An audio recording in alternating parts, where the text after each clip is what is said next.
Gracious Father, we talk about ancient times in the hope that we can find both information and inspiration, and this day is no different than the others. Nourish us by the gift of your Holy Spirit as we ask Sunday by Sunday, that our hearts may be open, our ears open, our minds open, and we may learn about the faithfulness of the generations before us. In your blessed name we pray. Amen. Today, we're not doing in this session quite what I promised last week. If you remember, I said we were going to Bethsaida today, among other places, and then I had behind it, if we can find it. And I didn't find it, so we're not going there. Technically, there are 3 sites in some serious contention among scholars as which is Bethsaida. Now, Bethsaida is one of the 3 cities which Jesus cursed.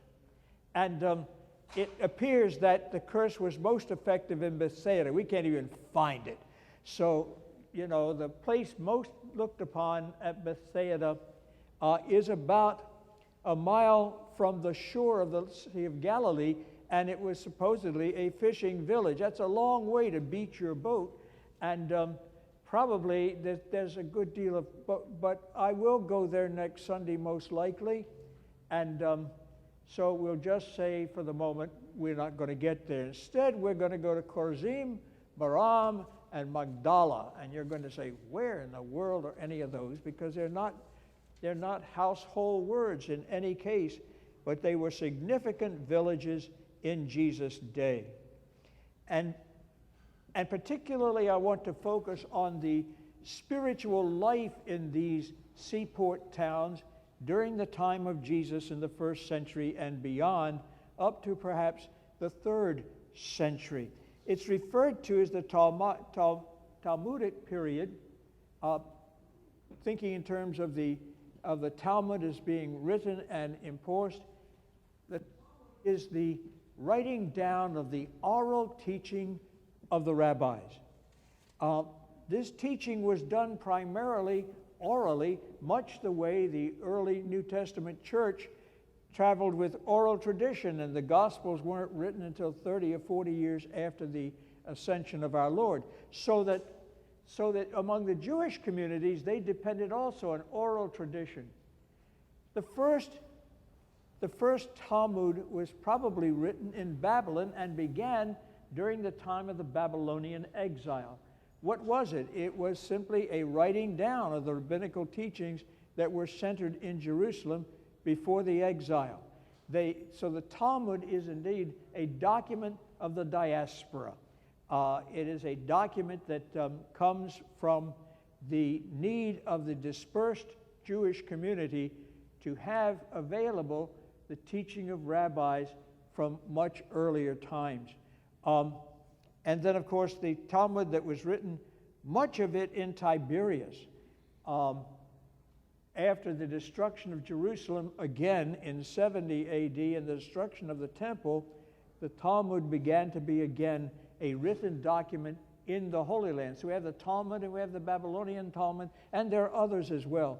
But they are simply the teachings of rabbis primarily of the law and the interpretation of the law. And it will quote like, Rabbi Ben Rosen taught that thus and thus and thus and thus. And he may have lived 400 years ago. But these teachings of rabbis about the law, this verbal commentary on the law began to be very precious, still is to the Jewish community. But we talk about these synagogues as rising up in the Talmudic period. Why? Because synagogues are schools. That's where one would have learned the Talmud. That's where one would, though they read from the Torah, there was also Talmudic instruction in these synagogues. And so I thought it would be interesting today to see again the significance of the synagogue and of its place of learning in the life of the dispersed community in the 1st, 2nd, and 3rd centuries. Starting with Jesus. You will notice on the first page the artist's concept of the synagogue in Capernaum. The 3 doors in the front the extra door in this portico kind of room, which is shadowed from the weather but does not have a complete roof. It would be sort of like a patio that we might have today. That is not always done, but that is the case. You remember, we also talked about the Basalt Foundation being first century and probably the synagogue of Jesus' day. You see, the artist shows that basalt foundation under this particular 3rd or 4th century rendition of the Capernaum synagogue. Why do I point to that as basalt? I'm sorry? The color, yeah. It's the black volcanic rock of basalt, which is like a carpet over much of the region of the Galilee. You go through basalt, you get topsoil, and then you go through basalt, then you get down to soil again. And basalt is the volcanic lava flow from volcanoes in the area in an earlier period. There's only one semi-active volcano now, and that's on the Golan Heights. But generally the volcanoes now are silent. I have a footnote later on, and I might as well touch it now. Why all the earthquakes? Some of these places were destroyed by earthquake. The Capernaum synagogue was destroyed twice. We think both times by earthquakes. Sometimes we like to blame the Persians in 614, but it's also about the same time when earthquakes were pretty active in the Holy Land. And why is this? Well, you know, we talk about the Jordan Rift, the Jordan Valley that some people say starts all the way up in Turkey and comes down to essentially very nearly the point of the Red Sea. There's a whole string of these rifts, these valleys that go all the way down through southern Africa to Madagascar. It could be called, in essence, one rift, but there actually are not. It's actually several rifts, and it's come from the movement of tectonic plates, pieces of continents that are either pulling apart or crunching together, going up, and so which raise mountains and this kind of thing. But when that happens, either way, it breaks the crust of the earth so that the heated inner core of the earth breaks through in some significant ways. We have some geysers, some springs, some heated hot springs. We talked about hot springs at Tabqa, which flow into the Galilee and forms a pool of warm water where fish gather. Fishermen love it. There are 2 of those pools, one up above Capernaum and one at Tiberias. There is on the eastern shore of the Galilee a huge remnant of a huge Roman bath that was built around hot springs. Now those springs feed a big pool at the Roman bath in an Israeli alligator form. It is a huge place with some of the biggest reptiles I think I've ever seen, and they have pathways swinging in the breeze over the water areas so you can walk over the pond and look down at these 16, 18, 20-foot alligators. They're big, and I say, what do you use these for? And they say, well, the hides for pocketbooks and shoes and this kind of thing. I think they're really there to release if the Palestinians try to invade Israel. Just let the alligators go. At any rate, I wanted to call your attention to Capernaum, or Capernaum, because I want to call attention to the similarity of the architecture in the Galilee. If you'll turn the page, we go to Chorazim, and here we'll see in Chorazim the 3 front doors. One of them is not erected yet on the right side of the larger door. It is erected now, and you see 3 front doors in Capernaum. By the same token, this is the lintel that goes over that door. Because that's basalt, and that's about as long as you can make a beam of basalt, because while it's black and hard, it's brittle. And architecturally speaking, any beam over 6 or 8 feet long is not going to survive. It will break on its own weight. So they've not stacked the portico above it. But if you look inside, you see virtually exact same pattern of Capernaum. You see the columns on 2 sides in the back row. We are looking southeast here at this point. All the synagogues face Jerusalem. So every synagogue we'll look at 3 today, counting Capernaum, face south toward Jerusalem. Unique to Chorazim, at least in finding it, is the seat of Moses at Chorazim, and it's described as such. That's where the teachers would sit. And, Jesus said, the teachers of the law and the Pharisees sit in Moses' seat. So you must obey them and do everything they tell you.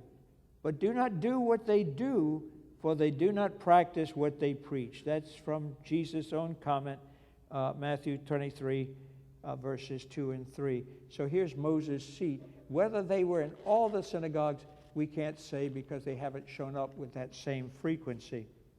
Turning the page again, we're at Baram, and you say, where in the world is Baram? It's about a mile south of the Lebanese border. And this particular synagogue, by the way, I should mention also that all 3 of these synagogues were 2-story synagogues. That may address a question that was asked last week or the week before about whether women and men were separated with 2 stories and balconies. That could be a symbol of, or suggestion that women sat upstairs and the men sat downstairs. The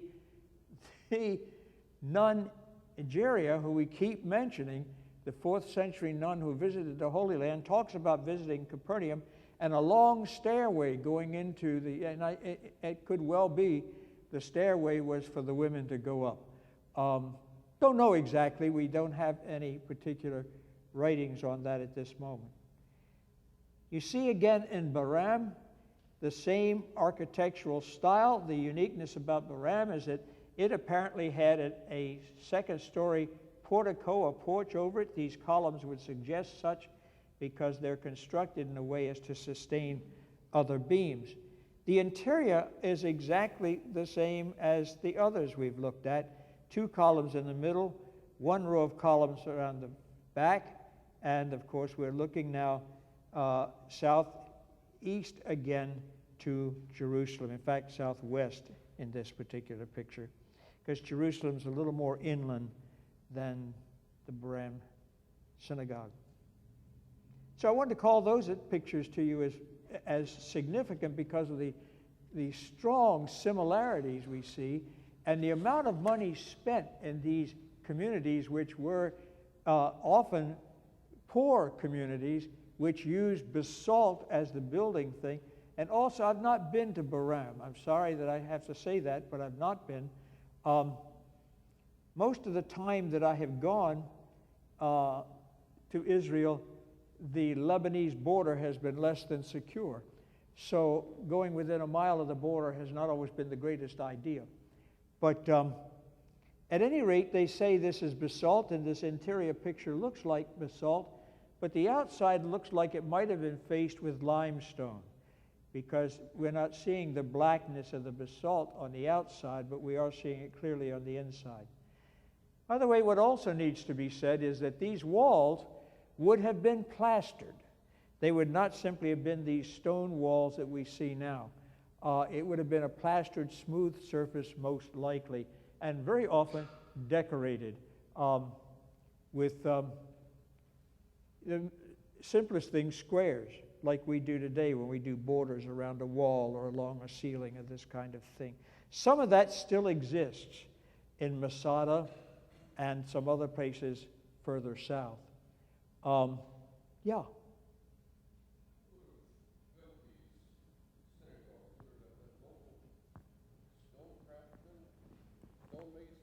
Pretty much local people, yeah, because every village, the question was, would these have been local people or stonemasons or this kind of thing?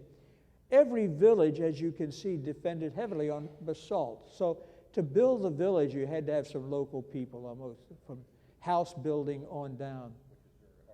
Sure. Other questions? So, and virtually always these synagogues are relatively the center of the town. They are on a high place, on a hill in the center of town. Any other questions about that? Well, let me talk a little bit about Chorazim and about Magdala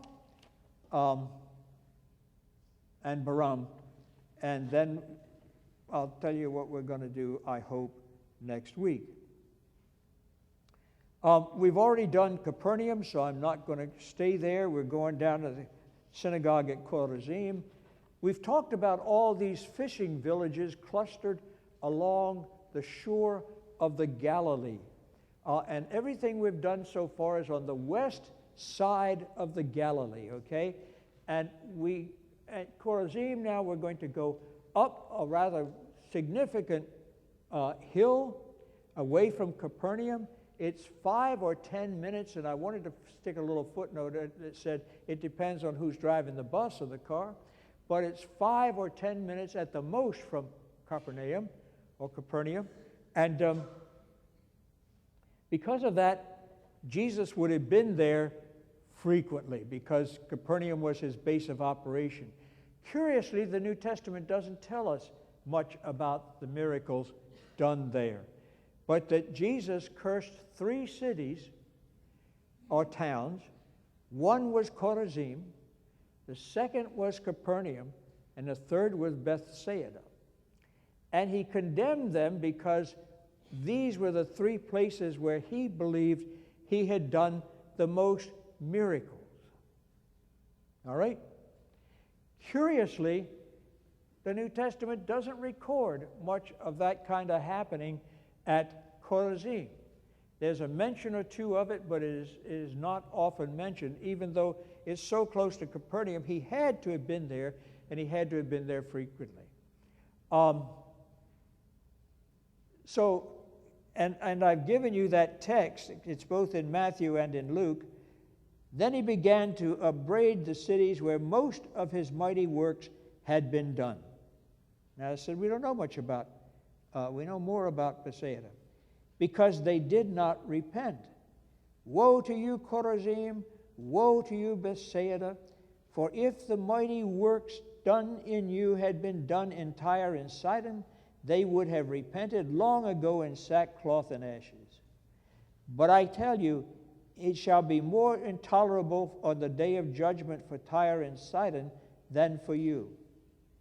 And you, Capernaum, will you be exalted to the heavens? You shall be brought down to Hades. For if the mighty works done in you had been done in Sodom, it would have remained with us until this very day. But I tell you, it shall be more tolerable on the day of judgment for Sodom than for you. So we have these very specific curses of these cities. It seems to me that the heaviest curse fell on Bethsaida, because up to this day we don't have a positive identification of a site for Bethsaida. It has really disappeared. So, you know, the site most agreed upon by most scholars is some long distance away from the waters of the Galilee. And I'll talk about that next week, the Lord willing, and we'll talk about what might explain that. There is the issue of the level of the Galilee, much lower now than it was in the first century.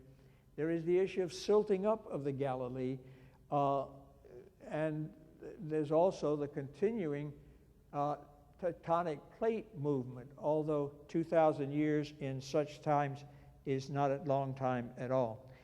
But we'll look at that next week. So, he curses Chorazim. It is a prosperous village. It's known for its wheat that grows in the fertile Galilee valley. And so it's a prosperous town that has very early beginnings in Old Testament days, a couple of centuries before Christ. But then it's abandoned rather early on. By the 4th or 5th century, it's largely abandoned, thought to have been destroyed by an earthquake. You can often tell whether it's an earthquake or not because the earth shifts in a certain way. And at Beit Shean, for example, you can tell that it was an earthquake that destroyed Beit Shean because all the columns are laying in the same direction. And the shaking of the tectonic plates causes that kind of sideway movement. And if everything's laying on one side through the town, it's been noted as an earthquake. So you can often tell that it's an earthquake, but not always. Questions? What else can I tell you about Chorazim? Not much. Yes, sir. Other religions coexisting there, any other temples, anything, or strictly a Jewish community at that point? It varies by the community. The question was there evidence of other religious traditions other than Jewish. And in Galilee, that's very possible. I'm not sure whether the Israeli Antiquities will dig them, but that's not fair. They run a pretty clean ship. But yeah, there are. For example, as the Romans moved in, and when we get to Banias next week, hopefully we'll get there. That is a ancient Greek site for the god Pan. And of course, Pan lived in everything, so to speak, so everything was God. It was an interesting kind of thing. Eastman Kodak, when they stopped pushing orthochromatic film, made panchromatic film, meaning it could see all colors, where orthochromatic can't see red. Okay, that's from my photographer days. So, yeah. So at Panias, as it was once called, now Banias, yeah, there it was. And that was a Roman temple built by Herod Philip to honor Caesar, Caesarea Philippi. So, and I hope to start next week coming down the eastern shore of the Galilee. And that's where we're going to find Bethsaida, by the way. That's on the eastern shore about 1 o'clock, up a little bit from the Galilee now. So yeah, there are some, but in most of these that we're looking at today, these were Jewish villages, and the synagogue was the center of town. And so you'd have some Christian things flowing out of that in the late 1st and the 2nd century.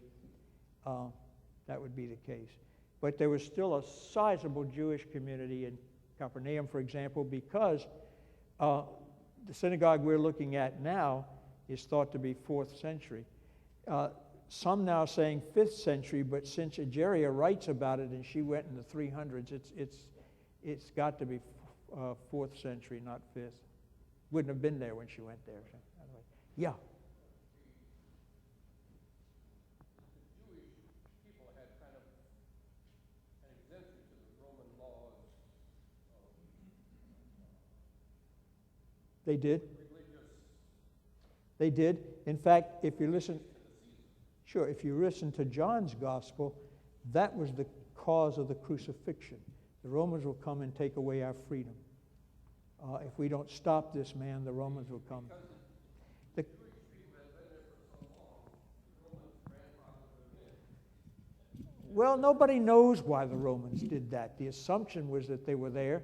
Another assumption is they were very cantankerous people, hard to govern, so give them a shot. But Rome didn't allow any place it conquered ever, no matter how long they'd been there. The British Isles, for example, never allowed them to continue without worshiping the Roman gods. So why they did it for the Jews, we're not quite sure. Nobody's been able to do a census of how many senators were Jewish in Rome. Tends to influence current policy in the government. Only by special action, that's the point. They were not exempt for anything except Rome allowed them to be, which was a specific exemption which Ananias and Caiaphas thought they were about to lose if Jesus wasn't stopped. Yeah, according to John's Gospel. Okay, let me. Any questions about Chorazin? It's thought, by the way, that the Bahram synagogue stood mostly intact until the earthquake of the 1850s, which took the synagogue down. There is today a Christian Maronite church in Bahram that's open and you can visit, but that's about the only religious structure in that former site presently. Any questions there? I simply wanted to show again the architecture and the significant investment in this teaching institution for the diaspora. Understand, this is now the scattered Jewish people. They have to fend for themselves to preserve their faith.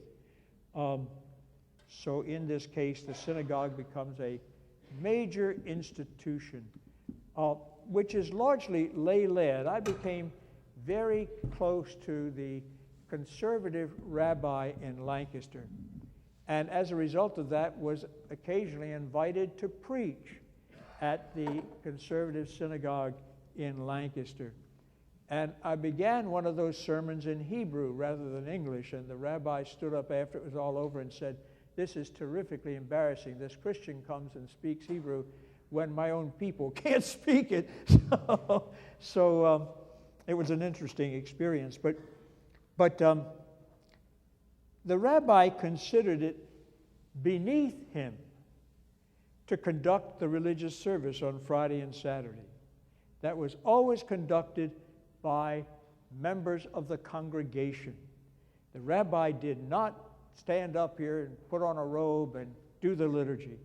The Torah was read, the liturgy was done, the prayers were said, all by lay persons in the synagogue, the congregation, because it's not a temple, it is a school. You know, we think of the synagogue as the temple. It's not the temple. It's a school. And as a result of that, when Jesus would come to Capernaum, he had a reputation. They'd heard about his teaching. So when he comes, the superintendent of the synagogue, a lay person, hands him the scroll. And he unrolls it to a certain part and preaches. It's apparent that he did that regularly. Back to that white place in the floor. On page 1 in this printer, you can see it. If you look right almost exactly in the middle of the picture on page 1, you can see this white floor. And it goes from the column over to the center of this floor. And what it is digging a trench to find the floor of the basalt synagogue beneath it. And they found it, and then they filled it back up with new stones, and they haven't weathered, but they are weathering. This is a photo from January a year ago, and they're weathering they're not so screamingly bright white anymore. But at any rate, that's where the platform would have been the bema, and there would have been a table for rolling out the scroll. We could never work with the lectern we have here with a scroll. You have to roll that sucker out and put weights on it maybe to keep it rolled out, and then you have a pointer and you read the Hebrew, remember, right to left, on down through, and it's written in columns and so forth. So Jesus would have come, the superintendent recognizes him as the preacher that's been out in the countryside, so of course then he lives there, so they know him. He might have been on the synagogue council for all we know. But the bottom line is he taught there with some regularity, did many healings right here beneath this floor which you see here. So we know that was the style of worship. And I can still remember Rabbi Paul telling me that it was beneath his dignity. And that's the phrase he used. It was beneath his dignity to lead a synagogue service. He could preach, but he couldn't lead the service. Now, you might say that's a little weird, except what is he called in the New Testament. He's not called pastor. What's he called? Rabboni. Rabbi. Teacher. Preaching is teaching. He can do that. That's what they employ him to do. He's there to untangle all the crazy issues that law takes us into when one law stumbles over another one. He's the one, in Fiddle on the Roof, they come up to a guy who is supposed to be able to answer all questions, and they say, Rabbi, give us a prayer for the czar. And they thought there was no answer to a prayer for the czar. The czar was not very Jewish tolerant. And the rabbi thought for a minute, and he said, Dear God, keep the czar far away from us. And so the rabbi was to untangle, are you with me at all? The rabbi is to untangle the seeming contradictions of the law. So it was all right for Paul to preach, but he would not lead the service, as we call it, the liturgy. Now, Christian pastors lead virtually the same liturgy that the synagogues used in the first century. What did they do? They sang some hymns. What was their hymn book? Psalms. They sang some hymns. They read one or more passages of Scripture. And then there was a sermon, a teaching moment. And then finally, some more psalms. That's very much like when we don't do communion, exactly what our liturgical outline is. The Lord be with you. And the response, we all know it. It's thought to be first century synagogue melody. Its roots are thought to be there. So, when somebody says, let's write a new one, you're playing with some pretty valuable stuff. Other comments? We really only need our pastors to serve communion and do baptism. And it's nice that you preach, but you're probably smarter than most of the congregation. But the rest of it, we can handle. Well, the Presbyterians have an interesting thing about that. The Presbyterians want you only to preach. Stay in your office. The pastor of the 10,000-member Peachtree Presbyterian Church, the late pastor of the Peachtree Presbyterian Church, said he came into the office only once a week because he thought his people ought to be able to know when and where to find him. But his job was to study and to teach and to preach. Not all Presbyterians feel that way. In fact, that same pastor talked about his first parish, and he said he really worked hard on his sermons. He printed them out. He handed them out. And finally, one of the elders invited him to breakfast. And he said, and he hemmed and he hawed, and he said, Pastor, we really think you're a great pastor. We think your sermons are great, and you hand them out to us in writing. But in truth, Pastor, you're boring the out of us. But technically, that's Presbyterian polity. We'll run the church, you teach. Not really bad. A Lutheran Newell Miller lecture series was done many years ago now in the 50s. And it said the sole role of a pastor is not to march with the army, but to feed well those who do. So much more time needs to be spent by our pastors in their study preparing sermons than some of the other things pastors get busy doing. So that's back to what you're saying, Marlon. Well, let's move on to the village of Magdala. Magdala probably is most famous for whom? Mary Magdalene. That's absolutely right. Just like Jesus was called the Nazarene, we have Mary the Magdalene from Magdala. And Magdala is just a contraction of a Hebrew word, Migdal, M-I-G-D-A-L, Migdal, which means a tower. And Migdal, there were towers all over the Holy Land in those years because you built small towers in your fields. to keep people from stealing your crops. And somebody stood watch in those towers, and they were called migdals. If I'd have thought about, well, I got all the pictures in this one I could put in, but if I'd have, another time I'll slap a picture of a migdal in. They're all over the place yet. You can still see them. And they are towers in which you protected your grapevines or your orange orchards or whatever. At any rate, Magdala was a fortified city which got it into trouble in the Jewish revolt in 70. But it was the home of Mary from Magdala, or Mary the Magdalene. And it was an interesting community where we've talked about the livelihood that came from the Sea of Galilee. This was also a fishing town. It's located directly across the widest space in the Galilee. It's about 8 miles across. If I were trying to swim it, that would be a long way across. But about 8 miles across. The other thing about the Galilee, this Jordan Rift that I talk about, often storms will form north and come down that rift so swiftly that boats are swamped. They wake up Jesus one night in the boat and said, "Don't you care if we drown?" Because he was in the back of the boat asleep. But these storms come. The first trip I did to Israel, we're on the Sea of Galilee, and it's almost like a sheet of ice. And all of a sudden, these white caps start to build until they're washing over our fishing boat that we are on in the Galilee. And it came just like that.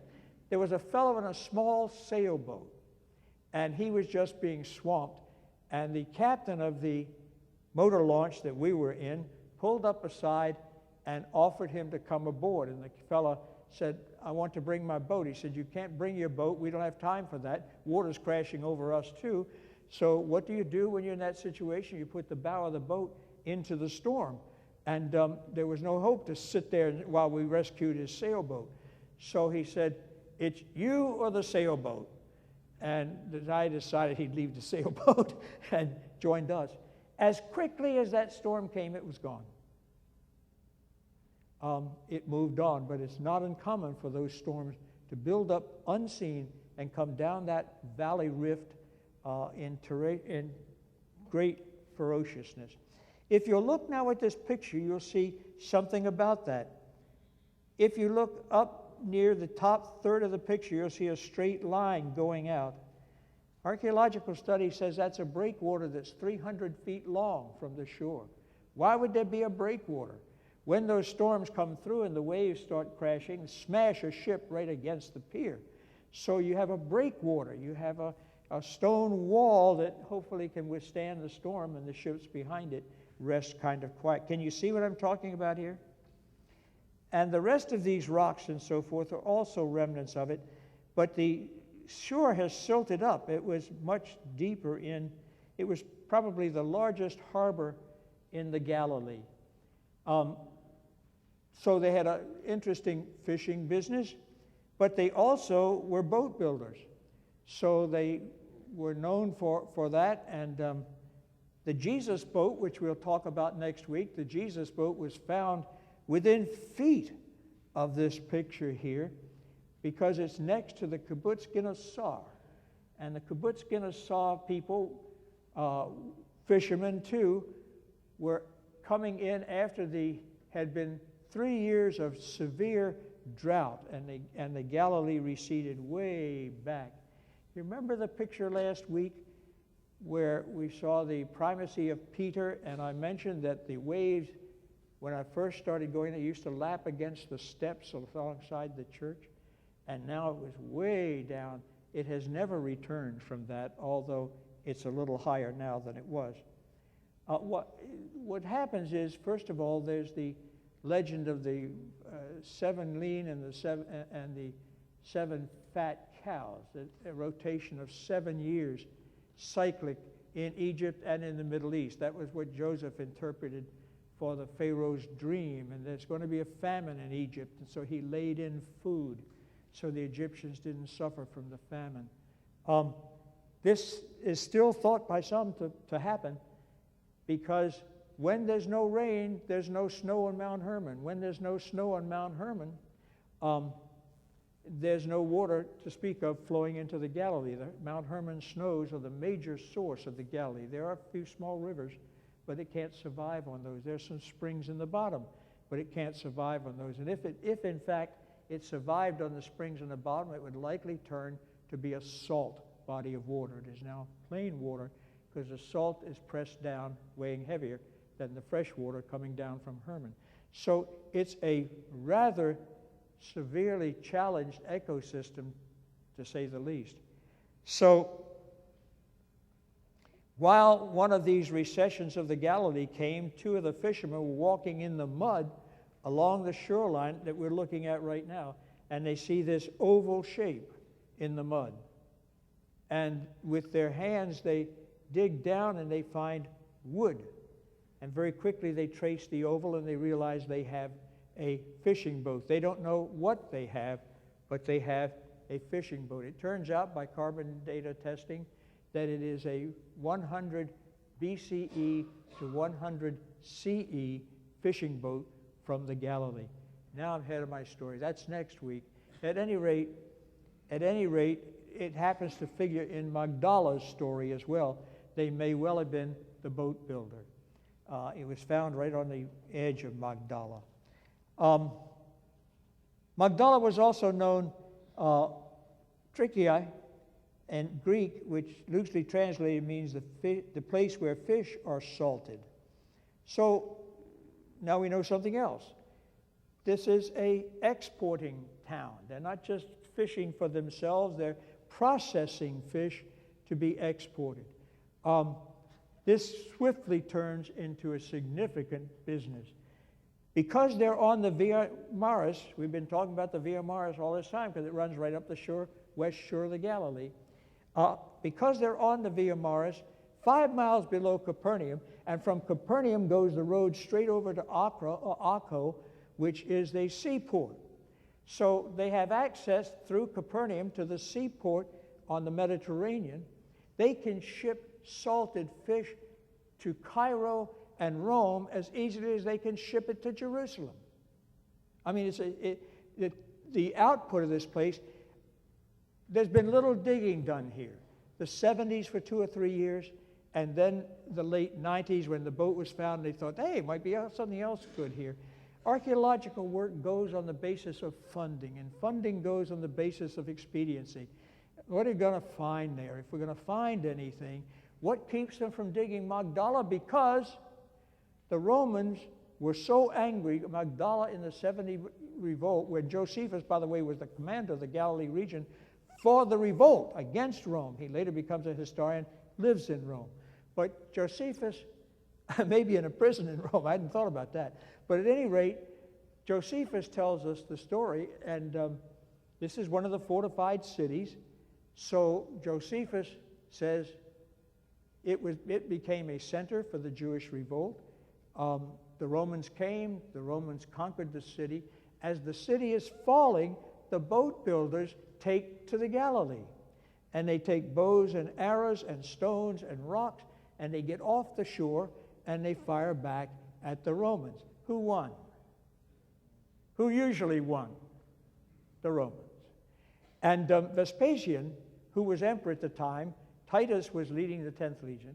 At Vespasian, who Titus would later become emperor, Vespasian is so angry at the resistance of this town that he orders that it be absolutely destroyed.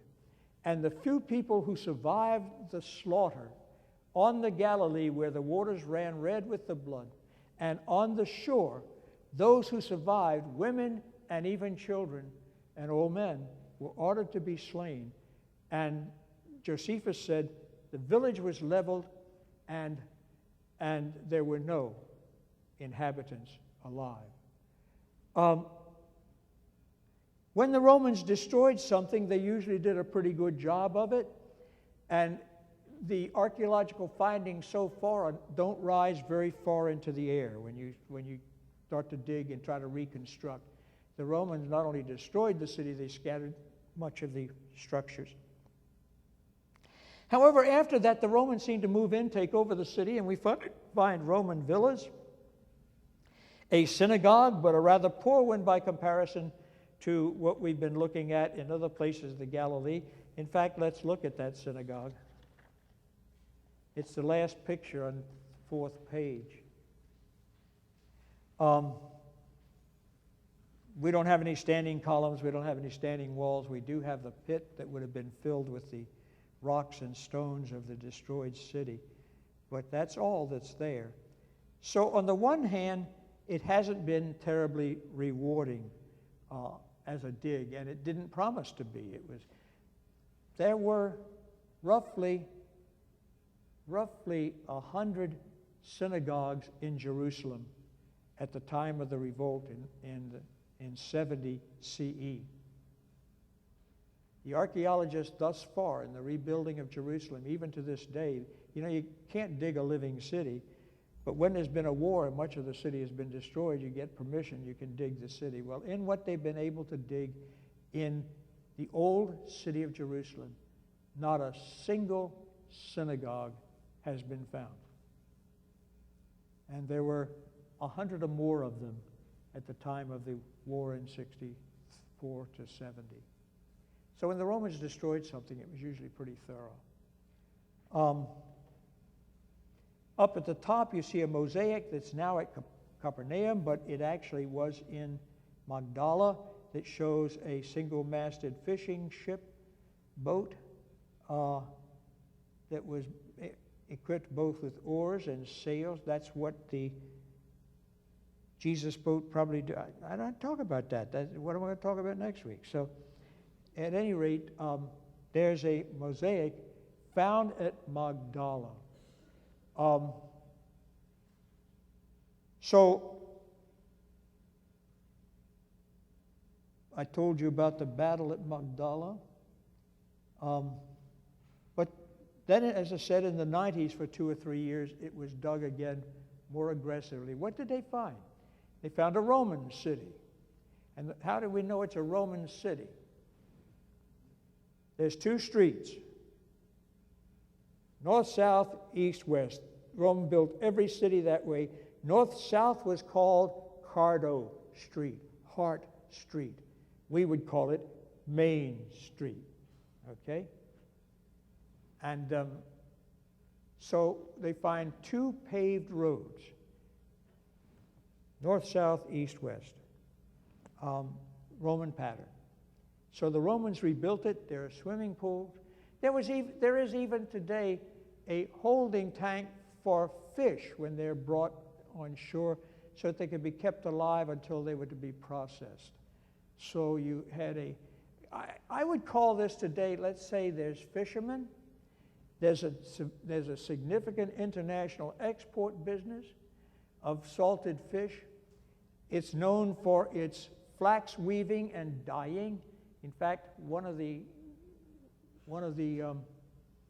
legends is that the robe Jesus wore on the day of his crucifixion was from Magdala, a gift from whom? Mary Magdalene. And so there's a flax weaving and dyeing industry. There's processing and exporting of fish industry. And there's the boat building industry. Today we name it an industrial park because it wasn't just one part of the economy. Yes, Marlene? So was it also a place for lodging? In other words, if a fisherman came from the south of the Galilee and had a load of fish in, he got there late at night, when he dumped his fish off and spent the night there and go down back the next day? Was it a lodging place? In other words, the very night when they had our house? Well, these were their homes. The question was there a lodging place when fishermen fished overnight? Most fishermen fished only at night. So would they spend the night there? They would spend the night on a boat. So what about at night? They would have the traders. They would have the people coming over to do the transactions. Well, there were other residents than just fishermen. And if there was a business, not everybody went on a boat. Somebody in the business stayed and tended business. If you needed a hotel, there was a Holiday Inn in Tiberias. I'm just pulling your leg now, you know that. Now, Tiberias is about 6 or 7 miles south, but no faithful observant Jew would go there because it was a Roman town named for Emperor Tiberius, and Jesus was probably never there.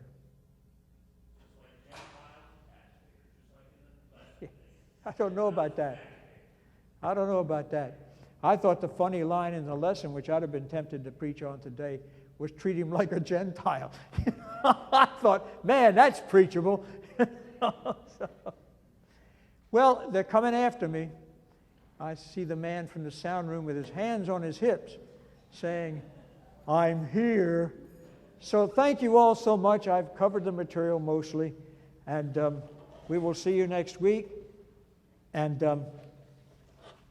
I tell you at the back page what I think I'm going to do. The big dig in the mud. This is called the big dig. Well, this is the big dig in the mud, the Jesus boat. The Valley of the Doves, or was it the Valley of the Thieves? And finally, maybe the city of Sepphoris. If I don't do Sepphoris, Sepphoris has no direct Jesus contact, except it could be where Joseph and Jesus both worked as carpenters because it was being rebuilt during his teenage years. So it might be fun to look at that, but I'd be probably more interested in getting down the east side of the Galilee. There's stuff to do over there too. The story of the Gadarene demoniac is on the east side. I don't think we'll do the alligator farm, but it's on the east side too. Thank you all very much.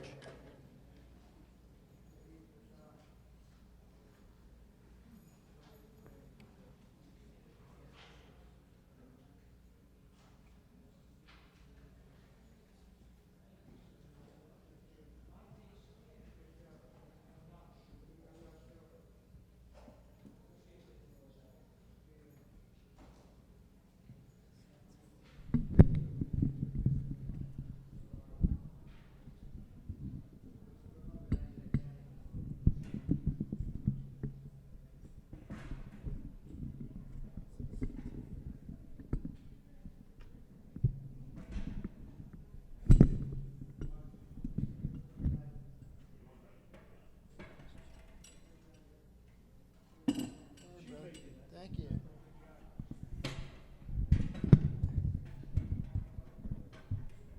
I was going to try to see if I could do this earlier, but...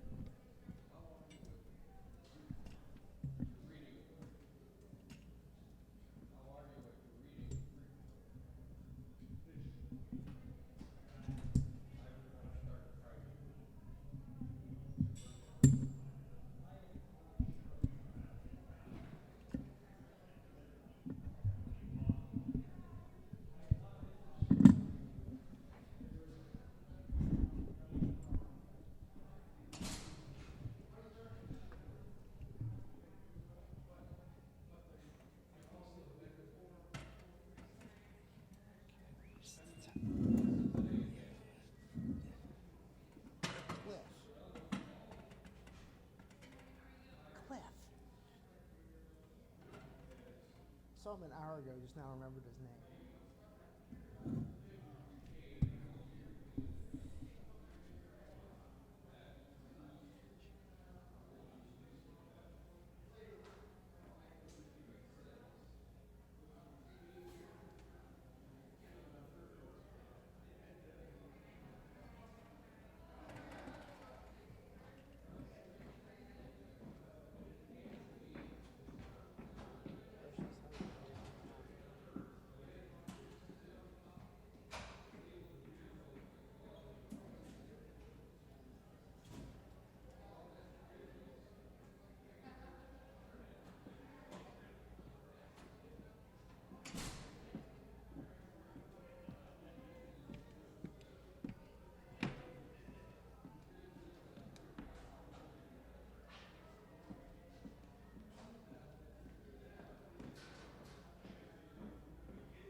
And then 7 and 1.